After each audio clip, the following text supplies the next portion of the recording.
National Geographic called it one of the world's best journeys, 150 kilometers of untouched Canadian wilderness and 10,000 years of Mi'gmaq history. We pictured postcard campsites and gentle river bends, the kind of Instagram-perfect moments you dream about. Instead, within the first day, every single step began to feel like a chore, a relentless, jarring impact. This isn't just a travel log. This is the story of how breathtaking beauty and raw, unforgiving brutality don't just coexist. They share the exact same path. Greg, Reetha, and I arrived at the Mount Carleton trailhead along with our drivers, Renee and Craig, the long drive from Bathurst leaving us buzzing with anticipation. I tightened my pack straps, my heart thumping a frantic rhythm, more from sheer, unadulterated excitement than the surprising weight of my pack. 150 clicks to Dolly Point on the coast. 150 kilometers of rugged, untamed wilderness. How hard could it really be, I mused. If National Geographic had just put it on their must-walk list, surely they wouldn't recommend something truly impossible, right? We snapped a quick selfie and declared with a theatrical flourish, "All right, team, let's break this trail before it even thinks about breaking us." And with that, we set off, disappearing under a magnificent cathedral of maples, their leaves already flaring a brilliant, fiery orange against the crisp autumn sky. The air, cool and clean, felt like a promise. The first 2 kilometers felt less like a challenge and more like a warm, welcoming greeting. Sunlight dabbled and flickered across a lush carpet of ferns, painting shifting patterns on the forest floor. The Nepisiguit River, its Mi'gmaq name meaning rough waters, shimmered a deep, burnished copper as it snaked beside us, a living, breathing artery of the land. It was serene, almost ethereal. That night, we made camp just 2 kilometers in, cooking our mashed potatoes and tuna on our camp stoves. Well, we're on the trail. That's my tent set up back there. We're gonna go down to Lake Carleton, grab some water. It's already 8 o'clock, so we're probably gonna just settle in for the night. We fell asleep under a canopy of stars, truly believing this journey would be a gentle communion with nature, just as we'd imagined. Our plan was simple. A leisurely day 1 to a spot called Corker's Gulch. It felt perfect. So day 1 on the Sentier Nepisiguit Mi'gmaq Trail. Oh God, it's been a long couple days. Flew to Montreal, flew to Bathurst. Now that I'm here, oh my gosh, I've never been to the East Coast before. I've never been to the East Coast of Canada. It's beautiful. It was so cool seeing that mama moose and her calf on the highway and the bull moose just before her. I didn't get a picture of the bull moose. He was up on the cliff and he was on to us. He knew we were stopping to see him, so he just kind of backed off and disappeared. Now I'm rethinking my summer plans. For next summer, I planned on driving in my camper van through Vancouver Island and BC and Alberta. Now that I see this area, I'm rethinking my plans. So gorgeous. So forested here. And prices are way more reasonable than BC or Alberta. So we'll see. We'll see what the next 7 days bring. And I will contemplate my life's choices once again on the trail. And I'm so glad you're here with me. So, I'll sign off. Good night, everyone, and we'll see you in the morning.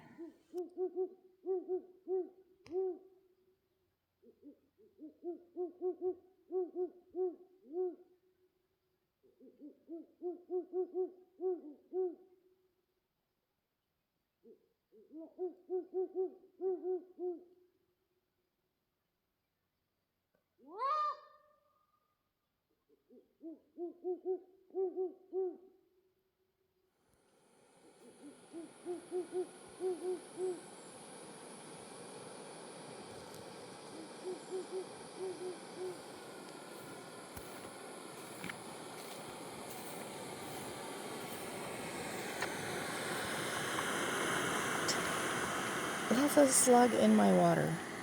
I wonder if there's any more. He must have been on the side of the pot. I didn't even see him when I put the water in.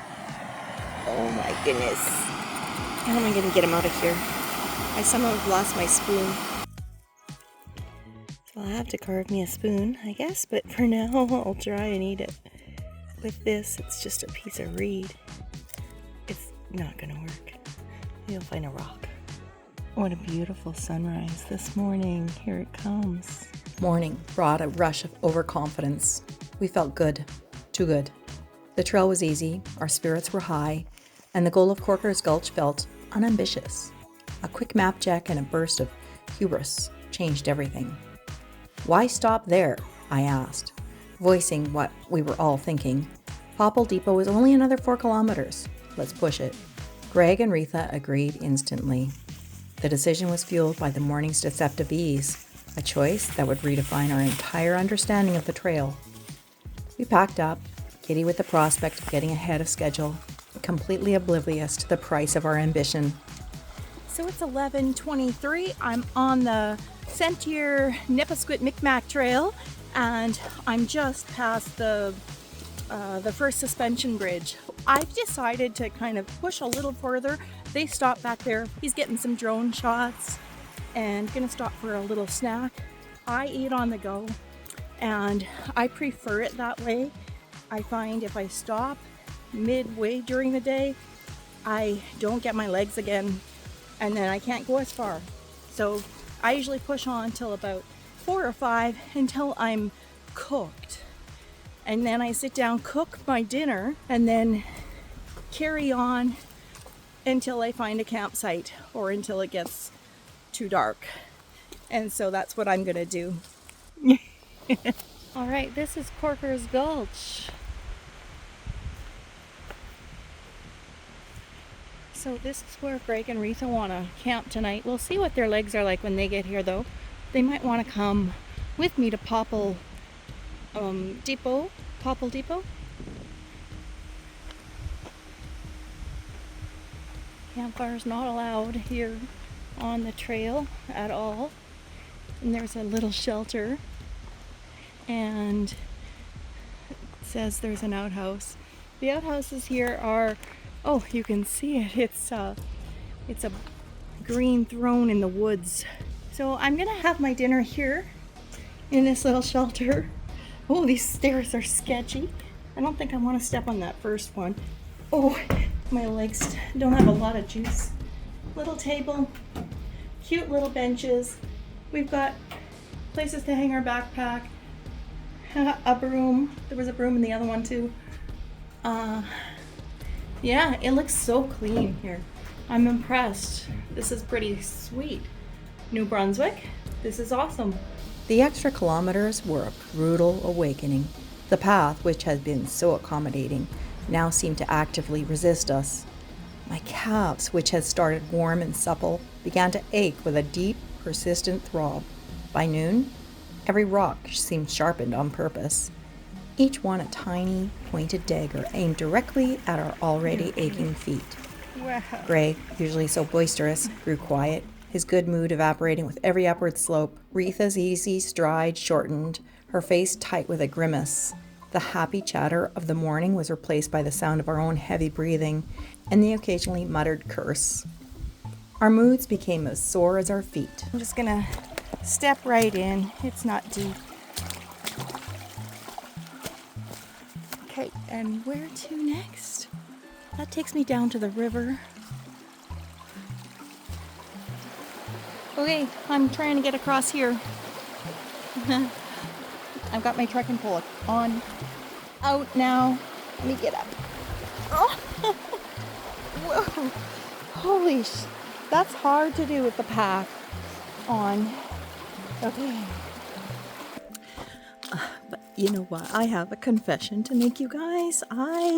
So you know I usually hike alone, right? And I'm with Greg and Retha. And they actually did follow me to Popple. Where are we? Popple Depot. We met up at Corker's Gulch. I had just finished my dinner and they walked in the campsite, which is good. All good. But they said they're going to push on and come with me to Popple Depot, and my heart sank. You would think I would want the company, right? But honestly, I think I've been on my own for so long now that I'm like, I'm used to getting what I want. I'm selfish. I don't play good with the kids in the playground anymore. So I had to apologize to Craig because I kind of called him on. He left Corker's Gulch before I did. They only stayed there for about 10 minutes and then they saw I was done and I was going to pack up, but they headed out. And I'm like, oh, you just want the best camping spot.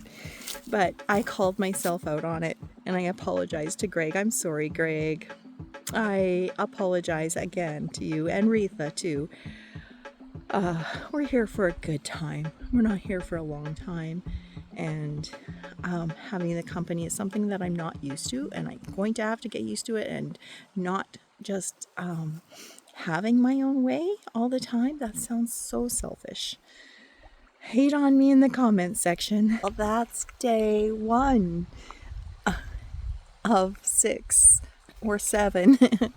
But this is Popple Depot. This isn't the campsite, but I just walked across the river and crossed the bridge. There was the governor's mansion on the one side of the road, and I walked across the road, and I'm just camping in a little campsite. I'll show you in a minute.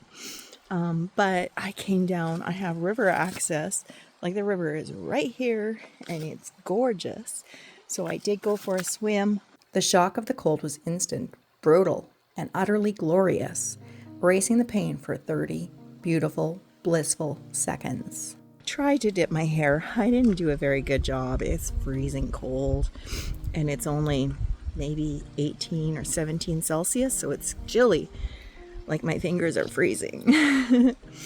But I'm having a sip of, this is Johnny Walker scotch. Cheers. We made it to Popple Depot Pit Campground just as dusk began to settle, only to find that there was only room for 2 tents at that site. I crossed the bridge and found my own place beside the river, too tired to properly celebrate. That's where I'm set up for the night. The smug satisfaction of the morning was gone, replaced by a humbling mix of exhaustion and irritation. That's me. My house. The first day had served up its first lesson. The trail, not us, would dictate the pace. As I lay in my sleeping bag, my feet and legs pulsing with a new, unwelcome rhythm, I stared into the darkness and wondered what we had gotten ourselves into. This was only day 1. We had 130 kilometers left to go. And the easy part was officially over. Coming up next on the Nepisiguit Mi'gmaq Trail. A little bit stuck. It's cold. You know when you're so hungry? We're getting off.